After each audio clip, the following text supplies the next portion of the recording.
To Hindustan Foods Limited Q1FY24 earnings conference call. This conference call may contain forward-looking statements about the company, which are based on the beliefs, opinions, and expectations of the company as on date of this call. These statements are not the guarantees of future performance and involve risks and uncertainties that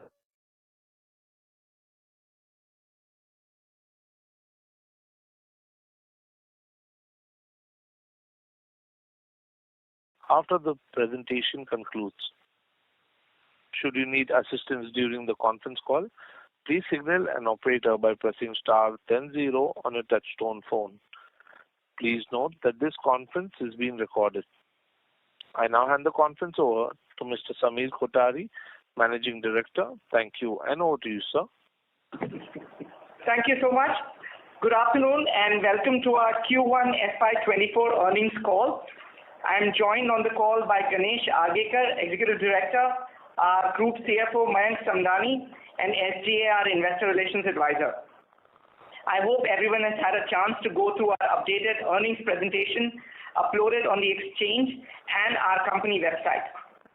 This has been a subdued quarter for us in terms of new projects and new developments. While I would like to claim that this was much needed time for consolidation, after the breakneck speed at which we have grown in the past few years, the fact of the matter is that the overall slowdown in the FMCG demand has definitely affected the capex and the expansion plans of most of our customers and accordingly has affected our pipeline as well. Our hopes for the summer portfolio of our company were quite high, and I have personally mentioned that we are keen to explore the possibilities of expanding our footprint in this area. However, this portfolio also faced the vagaries of the season in the last quarter, and hence the decision-making of our customers vis-a-vis the new capex and other strategic initiatives have been delayed. I do, however, have to say that we are beginning to see some green shoots, and our customers are seeing decent volume growth in July and August. We continue to be bullish about the Indian consumption story and hope to come back to you with some good news in the next couple of quarters. I will now hand over the call to Ganesh Agekar, our Executive Director, to brief you on the operational highlights. Thank you, Sameer, and good afternoon, everyone. The existing factory is continuing to deliver steady performance. Our top line reflected a continuing fall in the commodity prices, which offset the gains of the ramping up of the new factories. Our new factories ramped up production in the last quarter, and subject to the seasonal variations, we are cautiously optimistic of their performance in the future quarters. Now I would walk you through the operational and the business highlights of Q1FY24. The second phase of expansion of the ice cream facility was successfully commercialized and ramped up during the quarter. The company's capex plan for setting up the soaps and bar project was commercialized in Q1FY24 and continues to ramp up satisfactorily in July and August. The company's summer product portfolio was affected by the drop in demand caused by unseasonal rains during the quarter. The company's acquisition of the Baddi factory is delayed due to the statutory approvals, and we now expect to close the transaction towards the end of Q3 FY24. The factory being set up in Guwahati, Assam for the manufacture of juice is progressing well and is expected to start commercial production by Q4 FY24. With this, I would now like to thank you and hand over the call to Mayank Samdani, our Group CFO, to take you through the financial results for the quarter ended 30th June. Good afternoon, everyone. While Sameer and Ganesh have painted a subdued picture of the operational performance of the company, I am pleased to report that on the financial side, we have a good quarter. The PAT rose by 16% Q-on-Q and 57% year-on-year. Our PAT numbers for the quarter were the highest ever, aided by the commercialization of new facilities and the change in the tax rate regime. As I mentioned in my previous interaction, we have successfully utilized the entire MAT credit and have moved to the new tax regime from this financial year. The higher tax bracket has enabled us to utilize all the carry forward losses and also leverage the depreciation benefit of the massive capex that was done in Hyderabad. Now that we have set up new subsidiaries for the new manufacturing opportunities, we believe it is a good time to move into new tax regime, and hence our effective tax rate going ahead will be much lower than the previous years. In terms of specific numbers for Q1 FY24, Revenue increased by 4% to 620 crores in Q1 FY24 from 598 crores in Q1 FY23.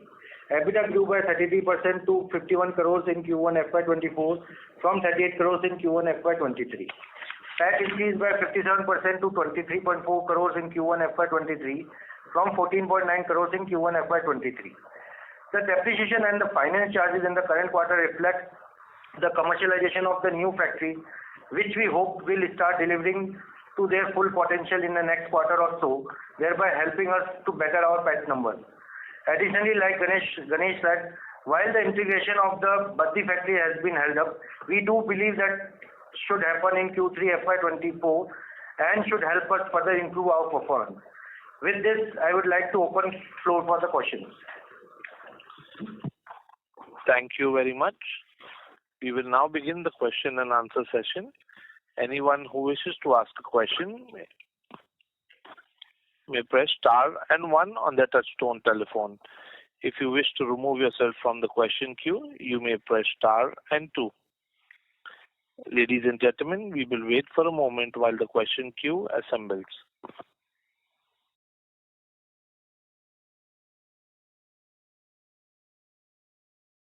Our first question is from the line of Akash Javeri from Perpetual Investment Advisors. Please go ahead. Good afternoon, Samir, and thank you for the opportunity. My first question would be, on a like-to-like basis, what will be the revenue growth, while profitability may remain unaffected? Just trying to understand the quantum of decline in prices. So, Akash, as you know, we manufacture a bunch of products, and it would be difficult for us to quantify the exact drop in prices. If I just give you some examples, in case of agri-commodities like tea, the price drop in the last 6 months has been close to 25-odd%. In case of petrochemicals and all the oleochemicals, the price drop has been close to 15 or 20% as well. So that's the reason why we've been talking about this even in our previous interactions. Looking at our sales number is probably not the best way of evaluating our performance, because any increase or decrease in the prices gets passed on to the customers immediately. Sure. And secondly, sorry, let me just give me a second. In terms of the volumes per se, Akash, what has happened is, in spite of the ramping up of the ice cream factory, which while it was affected by the unseasonal rain, we actually produced a decent volume of ice cream. And also our bar facility has started commercial production, but in spite of that, the entire gains of that were offset just by the price fall. So you'll see that while our PAT numbers have improved because of the commercialization of the ice cream as well as the bar one, the top line hasn't grown in the same proportion. Okay, understood. And now that prices are down, do we still expect to cross 4,000 crores in revenue next year? And also, could you just help us with the drivers of growth, till 4,000 crores? So, well, the target for 4,000 remains the same, and I think we've reiterated that in our annual report as well as in our investor presentation. One of the biggest drivers, of course, is the fact that Baddi project, while it has been delayed, we expect that it will close in the third quarter of this financial year. On an annualized basis, so we're making an investment of around 150 odd crores in that facility. And we expect a similar amount of asset turns like we do in our other businesses. So that should give you some idea in terms of what the top line will be from that facility, while we don't have the exact numbers to share with you right now. And in addition to that, the bar project has started commercial production last quarter, but is actually getting ramped up in this quarter. Having said all of that, we do expect volume growth to come back. You would have read some commentary from our principal customers saying that the volume growth is coming back in this quarter. So we certainly hope that in the coming quarter and the next quarter, we should start seeing some amount of traction even as far as the new projects are concerned. Got it. And the next question is that, we took an enabling resolution last year for about 350 crores, and now we're looking at a shareholder approval for 500 crores. I understand it's just an enabling resolution, but is there any larger project on the horizon, which may have been delayed because of the ongoing slowdown in FMCG and is now taking shape? So, like I mentioned in my opening remarks, frankly, the decision-making for all larger projects, etc., has gotten delayed. While there are a bunch of irons in the fire, I do not have anything tangible to report as of now. As and when things come in, we'll definitely come back to you with whatever new developments are happening. But overall, it is an enabling resolution, and we expect that this resolution will be in force for a course of a year. We definitely expect that in the course of 1 year, we will have a certain of these irons in the fire actually play out, where we would require some amount of capex and large investments. Okay. And how is the capex for shoes, that you announced about a year ago? The shoes? Yes. The shoes was a very small investment, Akash. It was around 10 crores of rupees, and we've already commercialized that. I think we commercialized it last quarter itself. I mean, not the quarter which is being discussed, I think the previous quarter. Okay, understood. And how is it doing? How is the demand for the same, and how is the commercialized capacity doing? So the shoes is an interesting situation, frankly, because of the certain trade and non-trade barriers that the government brought in, BIS registration, as well as the import duties, etc. The demand has increased for domestic manufacturing. However, the overall stress in terms of the economy, which you're seeing in case of discretionary spend, is definitely affecting the shoe market as well. Again, we believe that stress is temporary, and the structural demand increase happening because of the implementation of BIS, import duties, etc., should lead to a greater amount of shoes being made in India as opposed to being imported from China, Vietnam, etc. Sure. And just last two questions. So the Scholl acquisition had, significant spare capacity. How is that doing now? So the Scholl acquisition is doing well. We are continuing to manufacture the products for Scholl. As you can imagine, it's a very niche product category. We've started reaching out to other customers, etc., in terms of what we can do with the spare capacity as far as the existing machinery is concerned. In addition to that, Scholl incidentally is not being marketed in India at all. We are also in touch with the brand owners to try and see whether they have any India plans. In addition to that, the factory also has a large amount of real estate. It has nearly 10 acres of land. We are also trying to discuss to find out if we can bring in other product categories into the same campus. But again, the overall sentiment because of the macroeconomic situation is capex decisions are getting delayed for sure. Sure. And what are the current levels of debt? We are at around 475 crores right now, Akash. 475. Sure.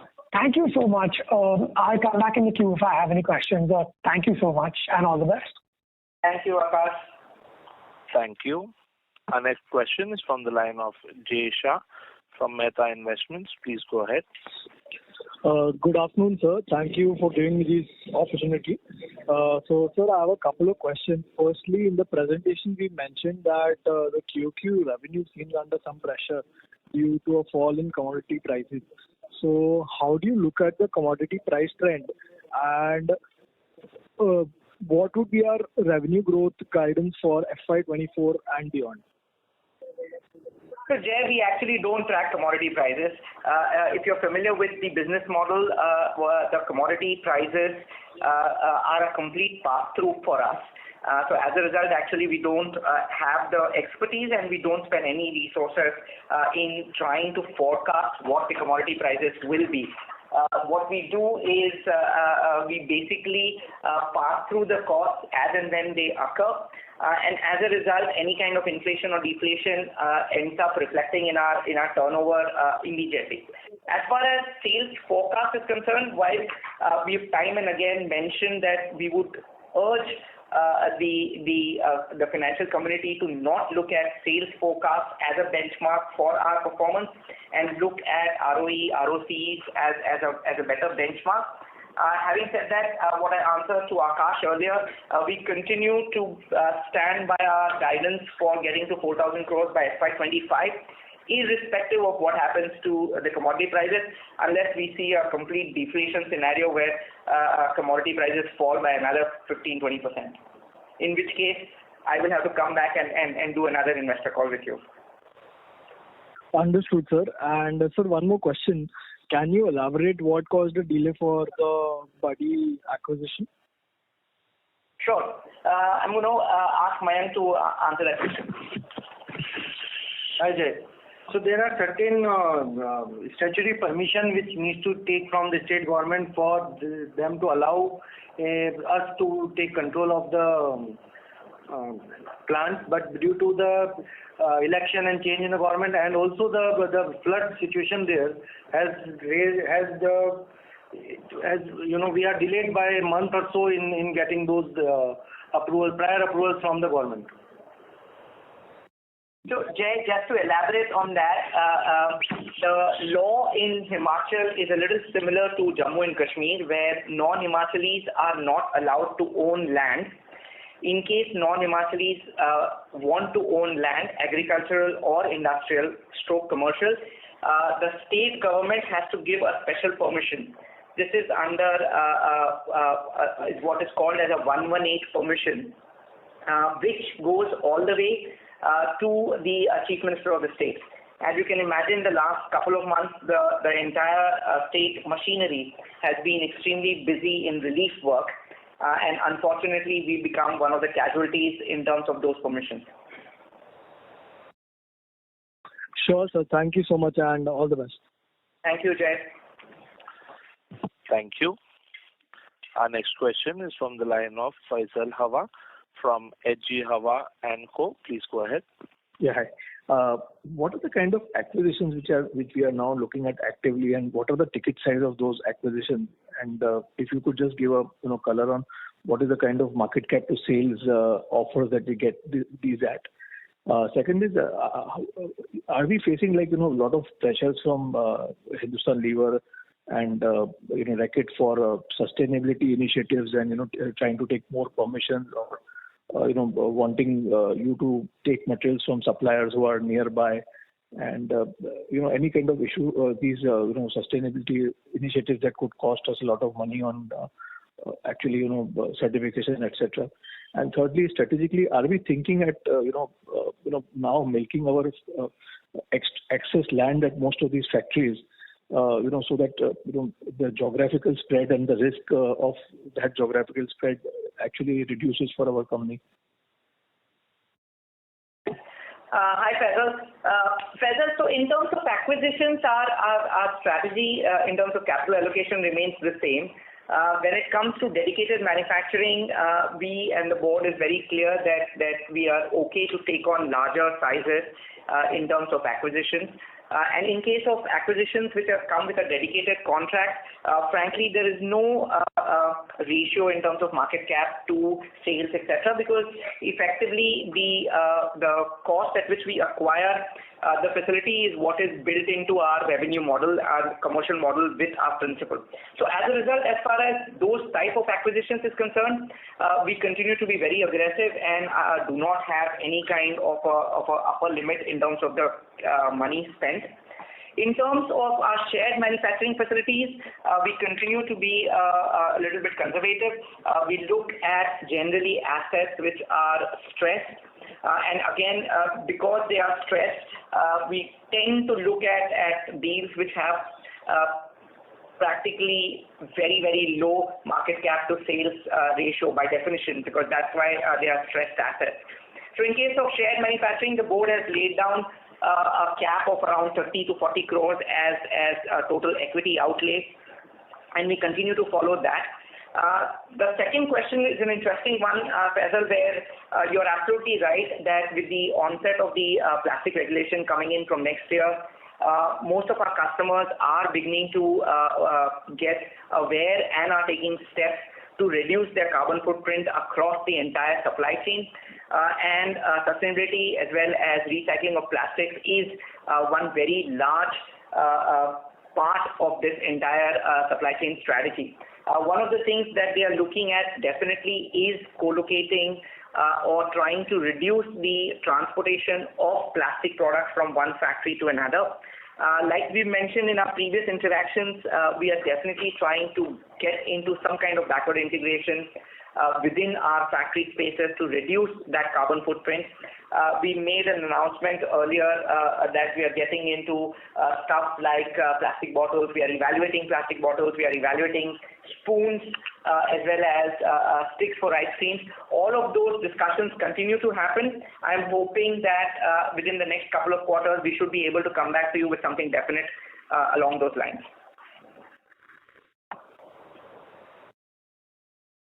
Heather? Yeah. So acquisitions. I mean, are we going to do anything this financial year? Well, Pedro, what we've announced is the acquisition of the Batti facility from Reckitt Benckiser. And like we mentioned, it should have happened already, but we expect it to happen by Q3 of this financial year. We continue to work on a bunch of other opportunities, but I have nothing definite to report in terms of what we're going to do in this financial year. So you mean to say that most of the vacant land of the existing factories we will utilize by making more products which are already required in our factory and which are being supplied by third-party vendors as on date? I would not say that all of the vacant land will be used there. What we've done is that strategically so one is volume growth will come back to FMCG, right? And that's one thing we all are banking on, which is the consumption story as far as India is concerned. So if the volume growth comes back, there will be capacity increases required in our existing facilities anyways. Let's say in some of our product category or some of our location, if we do not see volume growth coming in or capacity enhancement required for our existing products, that's when we would look at backward integration. As you can imagine, it is easier for us to stick to what we are doing rather than trying to find out new product categories. So if there is an option between doing more of what we are currently doing rather than going into something new, we would obviously choose the former. Okay. And how is our engagement with the bottling major coming along? Is there any chance of this engagement really being enhanced at more locations, or where we do something even on the distribution front with them? So we like I mentioned in a couple of interactions, we are very bullish about the beverage industry. And given the consumption increase in the beverage part, we are definitely hopeful that we will be able to look at it more aggressively. Again, like I mentioned in my opening remark, unfortunately, the season for our summer portfolio definitely got affected because of the unseasonal rains. And as a result, our customers also have slowed down their decision-making process as far as new factories, new locations, etc. is concerned. But structurally, in the last couple of seasons, we've definitely seen growth in the beverage industry. And we expect that growth, subject to the seasonal variation, will come back sooner rather than later. Okay. Thanks a lot for answering my questions so well. Thank you. Before we take the next question, a reminder to all participants that you may press star and 1 to ask a question. Our next question is from the line of Priyanka Singh from Atitan Securities. Please go ahead. Good afternoon. So I have two questions. Firstly, just want to get an understanding on a broad level as to how do companies decide what level of risk they want to take with HFL. What, Priyanka, I don't think I understand the question. What level of risk they want to take with HFL, meaning in terms of operations, in terms of financials? What exactly are you asking? Overall. Now, that's a question which is very difficult for me to answer, right, Priyanka? I would hope that our credibility and our reputation in the market is that they can trust us with whatever they want us to. And there are some examples of this being done where we have gone into new categories. We've invested close to a couple of 100 crores in size. In some locations, we've also gone into categories which we have never manufactured before. So I'm hoping that our customers trust us enough that we will not screw up, even if it's a large project or even if it's a new product category, or for that matter, even if it's a new location where we've never been. That's the only thing I can tell you, right? You can't quantify that whether my customer is okay to take a risk of 200 crores and not okay to take a risk of 205 crores, or whether my customer is okay to take a risk with me in Jammu but not okay to take a risk in Lucknow. It's very difficult to say that. Our performance so far should hopefully demonstrate that customers are okay to take risk with us in terms of locations. Customers are definitely okay to take risk with us in terms of new product categories. And given the size of acquisitions and new investment that we're doing, so far, I think the customers have been okay with investments of 200 to 50 crores in one location. Bigger than that, since we haven't done it, I can't comment whether they are okay or not okay to make investments of more than 200 to 50 crores. Okay, that helps. And lastly, our aspiration of doubling by FY25. So which are the areas you have identified? And will this be newer areas or in the existing product lines? And like basically, what is the thought process of receiving that goal? Sure. So when we talked about FY25 doubling, it was some time ago, and a couple of things, actually 2 or 3 things have happened since then. So let me just take this moment to kind of walk you through that doubling journey. One of the parts of doubling that journey was the expansion of our ice cream facility, where we have invested in our phase 2 a substantial sum of money in that expansion. The second thing that we had talked about at that time was the expansion in our soap and bar facility, and that's happened as well. It's gotten commercialized. The third thing that we had talked about, which wasn't on the horizon at that time, was the acquisition of Baddi, and we have entered into an agreement where we are investing close to 150 crores as far as the Baddi acquisition is concerned. So from a top line not top line literally, but from a figuratively perspective, I've kind of indicated how we will end up doubling our gross block via all of these things. From a completely macro perspective in terms of the areas, I have mentioned this before. We've been very bullish about the beverage industry. We've been very bullish about the ice cream industry. Both of them have been relatively recent forays for us. The foray was in 2019, and while as a company we don't have anything good to show as far as our beverage experiment is concerned, we are fundamentally very optimistic that beverage should be a great avenue for our growth in the future. And the second, of course, is ice cream, because principally ice cream capacity in India is not enough. Looking at the demand and the population and the density of the factories. So from that perspective, we've been very bullish about these 2 categories. However, Priyanka, I should caveat that by saying that we are absolutely agnostic as far as product is concerned. And we would, I mean, if like someone earlier was telling me, if it happens in shoes, like we were discussing with Akash, we would be happy to look at expansion in shoes as well. Got it. That was helpful. Thank you. Sure. Thank you, Priyanka. Thank you. Our next question is from the line of Dipti Kothari from Kothari Securities. Please go ahead. Thank you for the opportunity, sir. So my first question was regarding what is the ROE and ROCE we are targeting for this fiscal year, and like what will help us improve our return ratios from current levels? So Dipti, since you are a Kothari, I'm going to ask Mayank to answer this question. Let everybody else on the call think that you and I are related.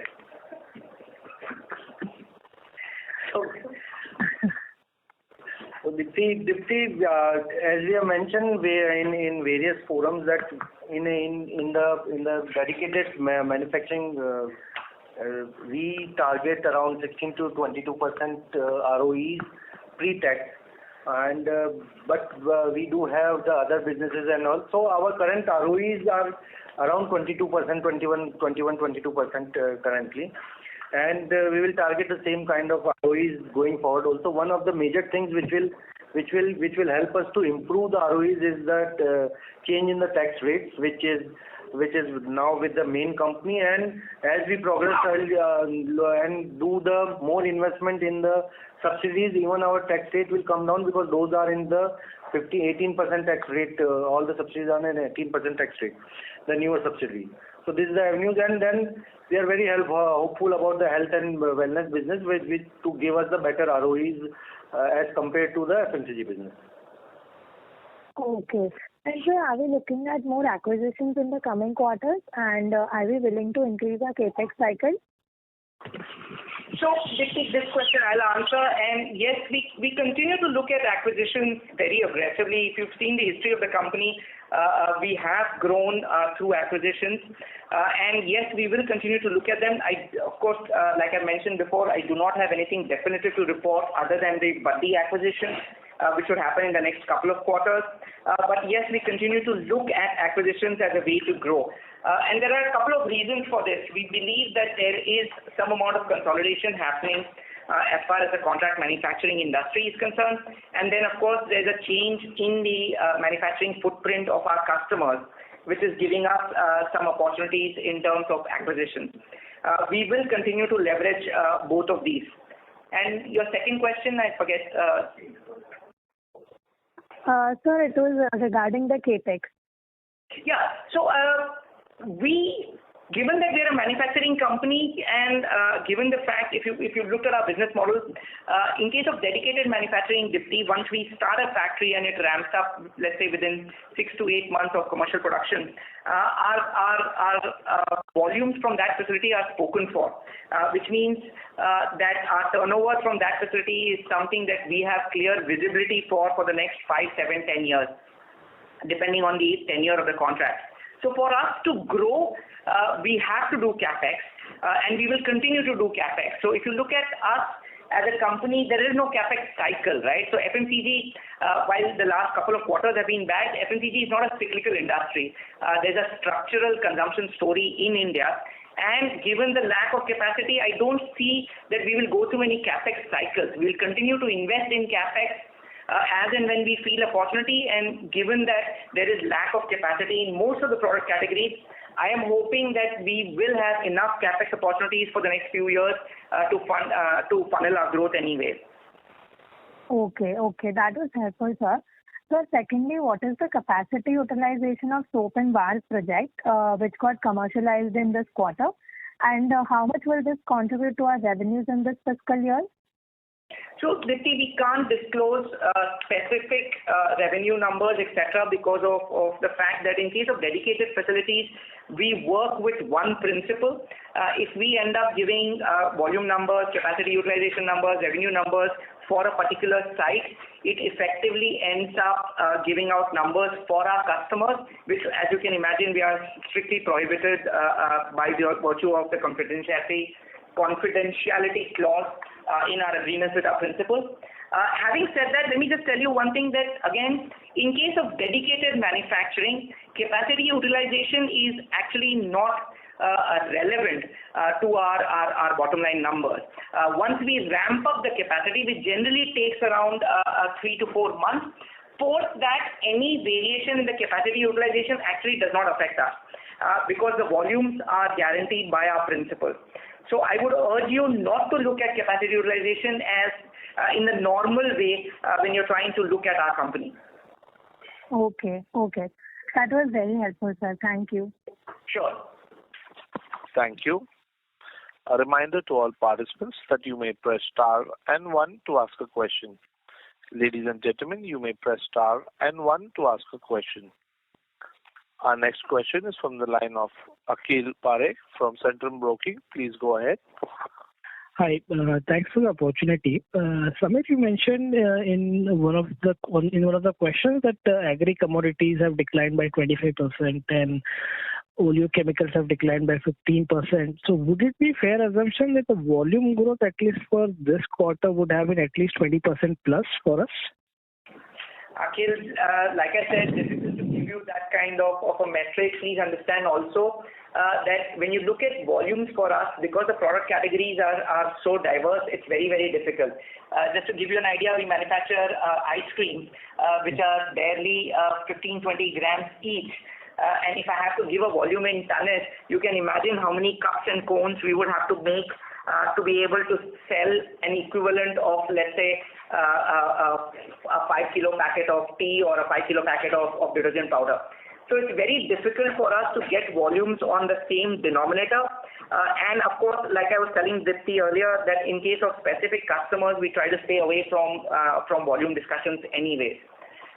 All I can say is that the gains of the ice cream and the bar project as far as the revenues is concerned has been completely eaten away by the fall in the pricing.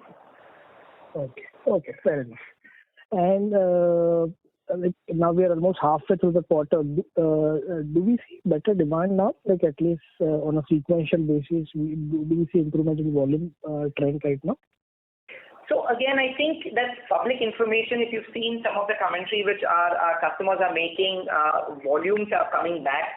The entire shrink inflation is getting reversed. I think just a couple of days ago, there was this large article in Economic Times about this, and anybody who's going to a supermarket will see this happening anyways. So I think definitely volume growth is coming back. Having said that, I think it's too early to declare it a winner. You've seen the headline inflation number coming in last week, or actually was it just this week, a couple of days ago. And given the rain situation, we are hoping that the rural demand will sustain, but I really don't want to go out on a limb here and end up saying something where I have to come back to you next quarter and say that the volume growth has still not returned. Okay, fair enough. And on the carbonated drink project, right? I mean, just wanted to understand slightly more details, like what kind of work you're doing. Is it just more of manufacturing the product and packaging it, or are there plans of managing the entire supply chain basically for this particular product? No, Akhil, we have been very clear right from earlier that we will continue to be a contract manufacturer. We do not think that we have any kind of expertise in doing anything other than that. And even as far as CSD carbonated drinks is concerned, we will continue to concentrate only on the manufacturing bit of the entire supply chain. Okay. And this is only for PET bottles at this point of the time. We don't intend to go to the glass bottle manufacturing. No, it's PET bottles and it's Tetra Pak for the time being. Got it. And just two more questions. One is the Baddi unit, which we are expected to commercialize by end of third quarter. How do we see the ramp up basically? How do we see the sales trajectory from this particular acquisition, say next 12 to 18 months? So frankly, it's an existing factory which has been running for I think more than 10 years. And as a result, since it's a slump sale, frankly, there won't be any ramp up. Revenues will start showing up from one day to another after the closing date. So I don't think we'll be going through any ramp up as far as this facility is concerned. Having said that, we definitely do expect to bring in new customers and bring in some more volume, which we believe will take maybe a year or two, especially since some of these products are regulated products. Just to remind you, it's a US FDA approved site, and the gestation period for bringing in new customers to this site will be slightly longer than, let's say, bringing in a new customer for a shoe factory. Okay. And would you have the gross block number handy for this acquisition by any chance? What we've disclosed is that we've got the commercial contract is for 140 crores. I don't think we've disclosed the entire breakup, and it's a slump sale, so I don't think we can disclose the breakup of that. At an appropriate time when we do the closing agreements, I think we'll disclose that, Akhil. Sure, but the asset turns would be largely in line with what we are doing right now at company level. That's what we expect, yes. Okay. And last question for Mayank, this effective tax rate, right? I mean, we did around 21% for this quarter. And with now new subsidiary coming in, do we anticipate this ETR, effective tax rate, to drop below 21% in subsequent quarters, or at least on an annual basis, MC?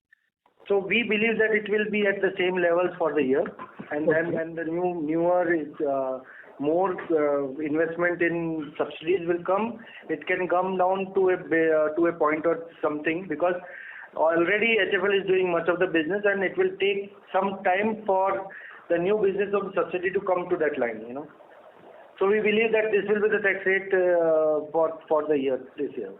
Okay, so it would be around 21 odd percent. Yes. Got it. Thanks a lot. That's all from my side, and best luck for coming calls.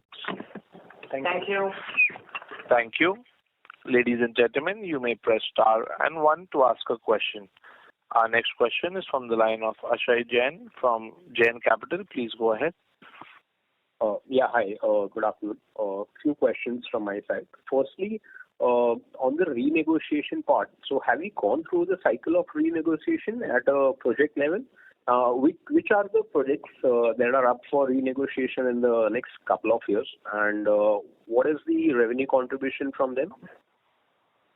Ashay, I'm sorry, I'm not sure where you got in the impression that no, you want to just repeat the question for a second? I'm sorry. So it's basically on the renegotiation at a project level. So how many of them projects are up for the renegotiation and over the next couple of years, and what is the revenue contribution from them? Okay, so it's just an academic question, right? For a second I thought that maybe you were referring to something that Mayank, me, or Ganesh said. So from an academic perspective, I would say the average age of our current contracts would be between 7 to 8 years. And while we've had experience in terms of renegotiations, etc., and I can talk to you about academically, from a HFL perspective, I don't see renegotiations coming up for any of our contracts for the next 5 or 7 years anyway. Academically, however, what ends up happening is at the time of renegotiation, it's frankly in the interest of our customer to continue business with us. And the ROEs are sustained even post the renegotiation period with a slight bump up in terms of the value of the assets left over. Right? So from that perspective, I don't see a major renegotiation risk if that's what you're referring to. Sure, that helps. So secondly, how do you get business from a competing brand? As in, there are NDAs in place with them, and I'm just asking because the secret of success of one brand product, which can make the principal think twice about it. Sure. Ashay, so there are a couple of things. In case of FMCG, frankly, the secret of success is more likely the brand rather than the manufacturing process. I mean, most of the people end up buying a particular brand of product without even looking at what are the ingredients, etc. So FMCG is a very emotional decision. Having said that, your question is definitely valid, that there is some amount of intellectual property in terms of manufacturing, and our customers do share that with us. In fact, that we believe very strongly the fact that our customers trust us with that is one of the largest barrier to entry as far as our competitors are concerned, because our customers will not trust every Tom, Dick and Harry with that kind of intellectual property. Given the fact that we've been doing this business for more than a couple of decades now and have been working with most of the larger FMCG companies in the country across locations, across product categories, means that we've developed some amount of trust with our customers. There was a question earlier in the call about what kind of risk customers are willing to take with us. I think the biggest metric for that is the fact that some of our customers, or I would say most of our customers, are willing to risk their main brands with us. That itself, I think, is a statement about our credibility and our reputation. Sure. So lastly, just wanted to understand the contract timeline for a dedicated facility, that which includes logistics, raw material sourcing, packaging, etc. So apart from this, is there any additional opportunity within the value chain for us? So the tenure of the contract is between 5 to 10 years. Our longest contract right now would be around 10 years, and our shortest contract would be, let's say, 5 years. And most of the contracts tend to fall between this range. In terms of other areas, you're absolutely right, and I talked about this, I think, earlier with Faisal. We continue to look at ways of doing backward integration within our supply chain, both from a commercial requirement as well as from a requirement of ESG, sustainability, reducing the carbon footprint of the product, etc. And we definitely believe that in the next few years, that can become a major source of growth for us. The other thing that we continue to look at is R&D. Like I've mentioned in some other interactions, that private label for us is a very small part of the business right now. However, we have definitely got our foot in the door with most of the most of the larger retailers, as well as some of the smaller D2C brands. We expect that to grow further, and we are definitely taking some steps to strengthen our R&D as well for that. Oh, sure. That's elaborative and helpful. Yeah, that's all from my side. Thank you so much. Thank you, Ushesh. Thank you. Our next question is from the line of Jai Prakash, who's an investor. Please go ahead. Hi, sir. My question is regarding this opportunities which might be in the sports and sports equipment. So when I went to this store called Decathlon, or let's say I go to IKEA, which is more of a home improvement, right? So I don't see any. I would say that I see very less product from India, and most of the products are either from China or Bangladesh. So can you share your thoughts on this and difficulties which Indian manufacturers face? Jai Prakash, hi. You're absolutely right in terms of your observation. I, however, am not the expert to be able to comment on everything. I can comment to a certain extent about shoes, but home furnishing, IKEA products, T-shirts, etc., sports tools in Decathlon is not within my area of competence. As far as shoes is concerned, you're absolutely right that there is a huge potential for Made in India, Make in India kind of scenario as far as sneakers and sports shoes is concerned. I think the government is also seized of this. They have brought in a bunch of initiatives, including levying of import duty on the shoes, as well as bringing in BIS requirements for shoes. You will see a lot more action happening as far as manufacturing of sneakers in India is concerned. You would have read that recently a Taiwanese company has entered into an MOU with the Tamil Nadu government to set up a large shoe manufacturing facility. There are certain infrastructure bottlenecks as far as setting up large factories in India are concerned. However, I think the future is looking good. Thank you, Samir. Samir, the other question I have is on this model where electronic manufacturing companies talk about having ODM and business and prescription-based business.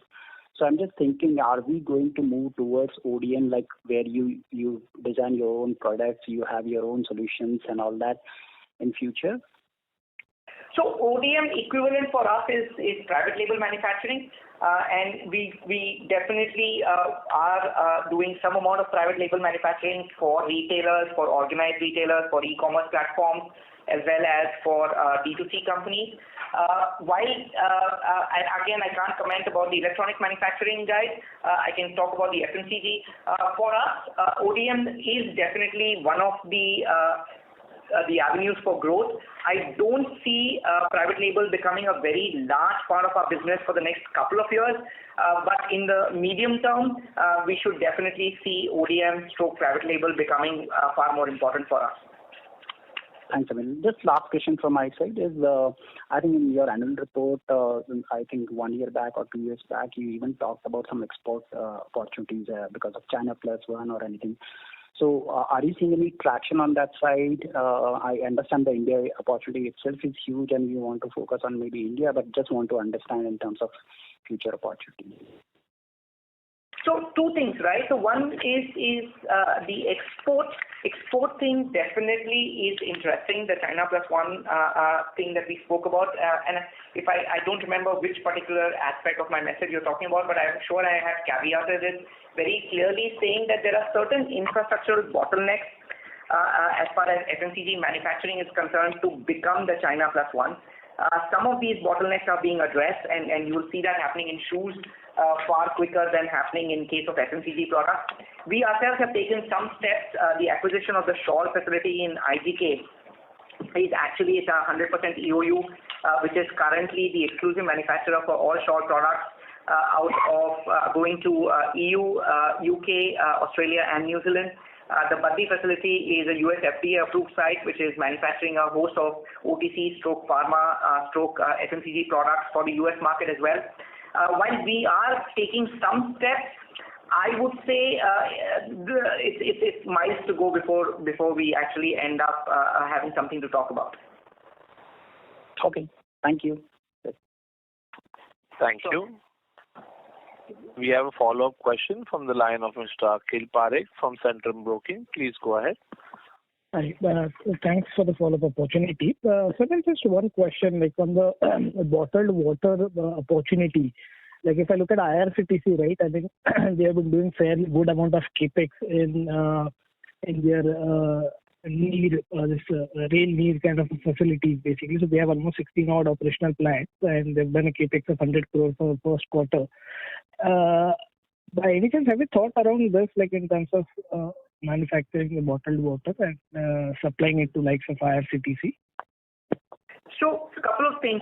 Have we looked at manufacturing bottled water? Absolutely. So we consider bottled water to be part of the beverage industry and definitely, like I mentioned before, whether it's CSD, PET bottles, Tetra Packs, juices, bottled water, everything is fair game for us. As far as needs specifically is concerned and IRCTC specifically is concerned, we haven't actually considered that at all for reasons so we are generally, if you follow the company, we are very conservative in terms of our counterparty risks. We prefer, especially for larger customers, etc., we prefer dealing with companies who are able to give us a long-term contract in terms of their takeoff, etc. And from that perspective, it's difficult to get into that kind of a contract with some of our customers. And we are not comfortable with that, Akhil. Okay, sure. That's all from me. Okay, thank you so much. Thank you. Ladies and gentlemen, that was the last question of our question and answer session. I would now like to hand the conference over to the management for closing comments. Thank you, Zico. So in addition to the operational and the financial initiatives, we at HFL are keenly committed towards our ESG initiatives as well. The company is focusing on GHG emission reduction and effective utilization of energy by selecting appropriate low carbon transition technologies. We have identified opportunities for improving energy efficiency. To illustrate, we are now using more than 6,000 metric tons of biobriquettes annually to replace fossil fuels.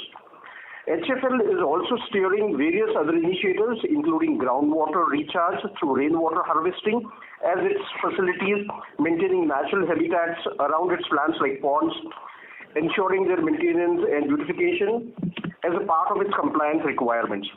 We reckon that the local community's well-being is vital to our business, and accordingly we consider their concerns and expectations in our business decision-making process. The company's CSR initiatives are rolled out directly or in partnership with non-profit organizations. This helps in increasing reach as well as ensuring the adoption of initiatives by communities. I take this opportunity to thank everyone for joining on this call. I hope we have been able to address all your queries. And for any further information, kindly get in touch with us or Strategic Growth Advisors, who are our investor relations advisors. Here's wishing you all a belated Independence Day. On this special day, let's remember our past, celebrate our present, and dream of a brighter future.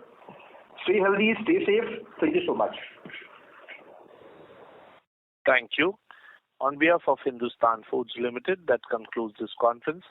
Thank you for joining us, and you may now disconnect your lines.